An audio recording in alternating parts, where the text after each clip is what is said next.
Shalom, puji Tuhan kita boleh bertemu kembali Bapak Ibu Saudara-saudara dalam program Renungan Harian.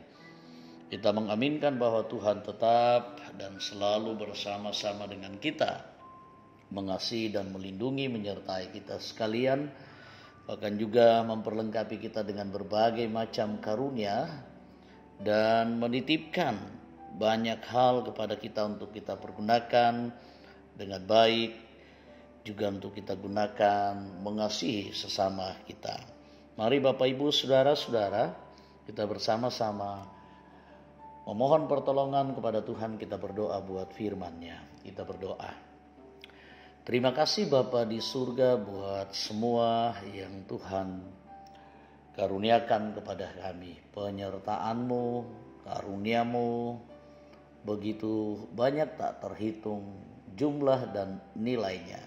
Sungguh banyak yang Tuhan percayakan kepada kami. Tolong kami Tuhan, sehingga apa yang Tuhan percayakan, titipkan dan berikan kepada kami, boleh kami pergunakan dengan baik. Dan Tuhan sertai kami seterusnya dalam hidup kami. Saat ini kami bersama-sama merindukan firman-Mu.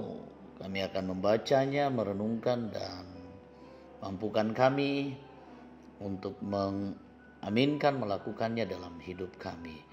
Layakkan kami, ampuni kami, berfirmanlah di dalam nama Tuhan Yesus kami berdoa. Amin. Bacaan firman Tuhan yang akan kita baca terambil dari kitab Injil Lukas, pasalnya yang ke-16, ayatnya yang ke-19 sampai dengan 31. Demikian firman Tuhan.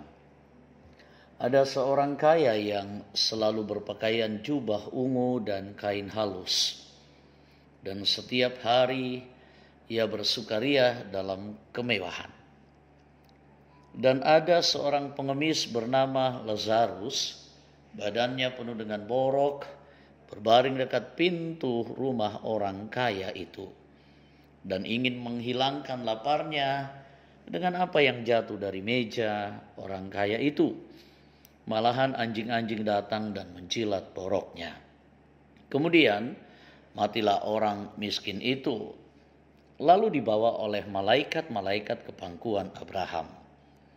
Orang kaya itu juga mati, lalu dikubur, dan sementara ia menderita sengsara di alam maut, ia memandang ke atas, dan dari jauh dilihatnya Abraham dan Lazarus duduk di pangkuannya. Lalu ia berseru katanya, "Bapa Abraham, kasihanilah aku. Suruhlah Lazarus supaya ia mencelupkan ujung jarinya ke dalam air dan menyejukkan lidahku. Sebab aku sangat kesakitan dalam nyala api ini." Tetapi Abraham berkata, "Anak, ingatlah bahwa engkau telah menerima segala yang baik sewaktu hidupmu, sedangkan Lazarus segala yang buruk. Sekarang ia mendapat hiburan dan kau sangat menderita. Selain daripada itu, di antara kami dan kau terbentang jurang yang tak terseberangi, supaya mereka yang mau pergi dan dari sini kepadamu ataupun mereka yang mau datang dari situ kepada kami tidak dapat menyeberang." Kata orang itu, "Kalau demikian, aku minta kepadamu, Bapa, supaya engkau menyuruh dia ke rumah ayahku. Sebab masih ada 5 orang saudaraku, supaya ia memperingati mereka dengan sungguh-sungguh, agar mereka jangan masuk kelak ke dalam tempat penderitaan ini." Tetapi kata Abraham, "Ada pada mereka kesaksian Musa dan para nabi." "Baiklah, mereka mendengarkan kesaksian itu." Jawab orang itu, "Tidak, Bapa Abraham. Tetapi jika ada seorang yang datang dari antara orang mati kepada mereka, mereka akan bertobat." Kata Abraham kepadanya, "Jika mereka tidak mendengarkan kesaksian Musa dan para nabi, mereka tidak juga akan mau diyakinkan, sekalipun oleh seorang yang bangkit dari antara orang mati. Amin. Firman Tuhan. Kita merenungkan firman-Nya dengan tema kekayaan untuk mengasihi. Unangkaran kasugiran mak kamase, wealth to love. Bapak, Ibu, saudara-saudara yang dikasihi Tuhan, saat orang menanyakan apakah kita mau jadi orang kaya atau maunya kita jadi orang miskin, tentulah sebagian besar kita akan memilih menjadi orang kaya.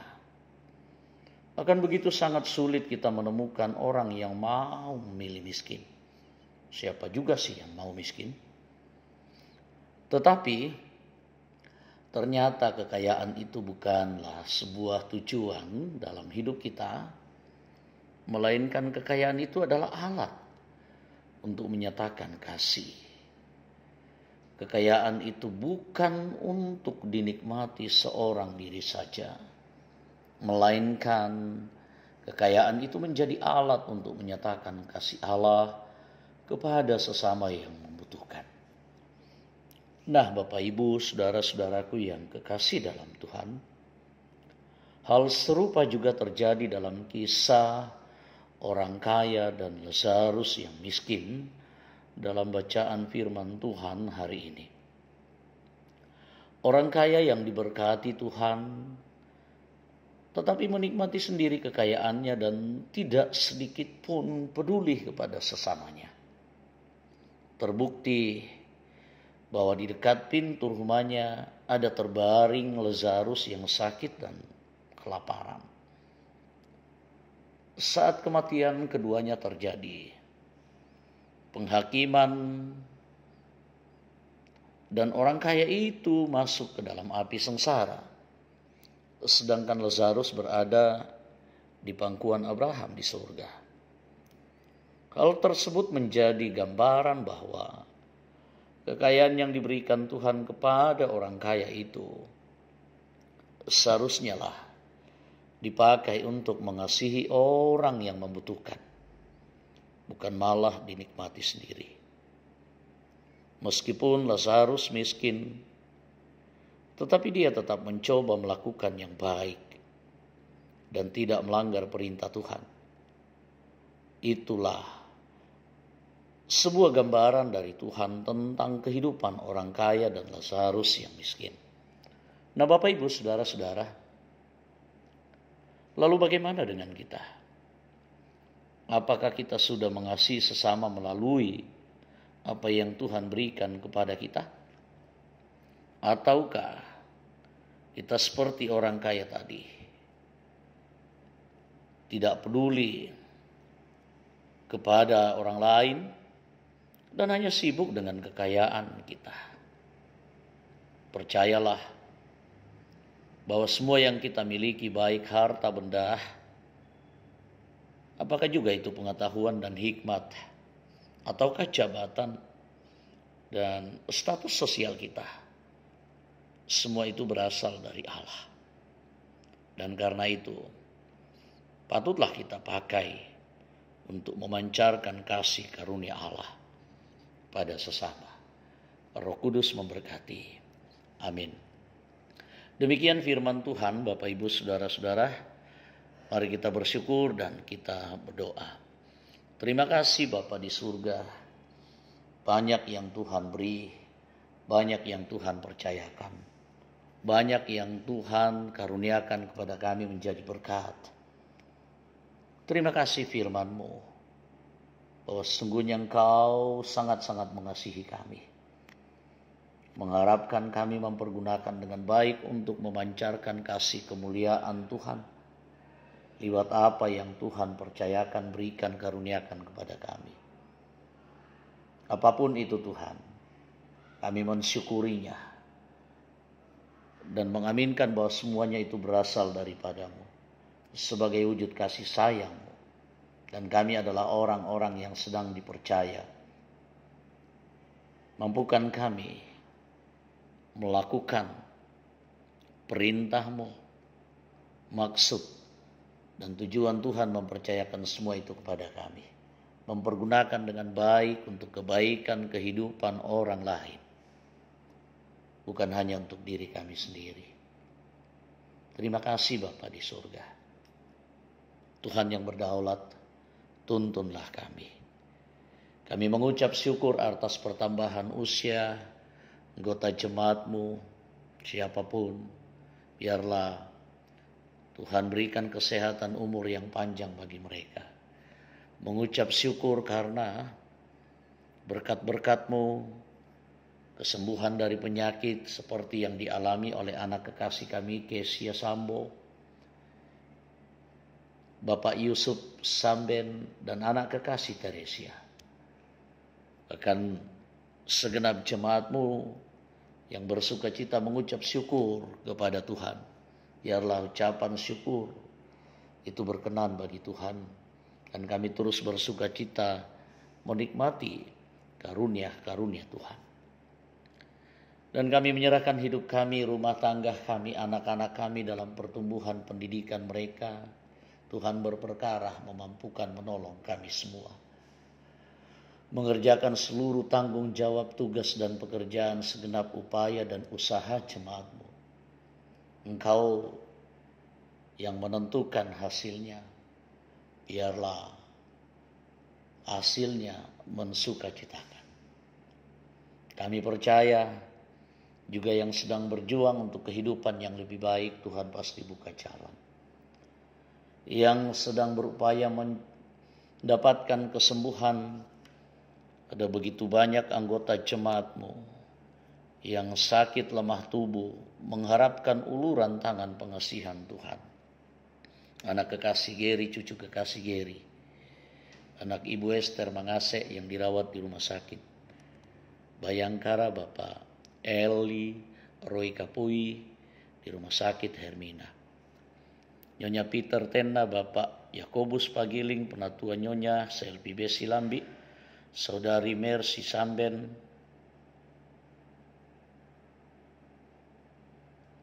Nyonya Yohana Bura, Nyonya Herbin Bongga, Ibu Adolfina Tilang, Bapak Empa Salongan, Saudara Naftali Minna, Ibu Mathilda Timisela, Bapak Profesor TR Andi Lolo, Nyonya Simon Tando, Ibu Giring Kalak Suso, Nyonya Matius Ruru, Diaken Nyonya Ceha Dengen, Nyonya Dorce Tumembo, Nyonya Esther Zainuddin, Bapak Julius Dengen, Bapak Yohanes Gadi, Saudari Liliana,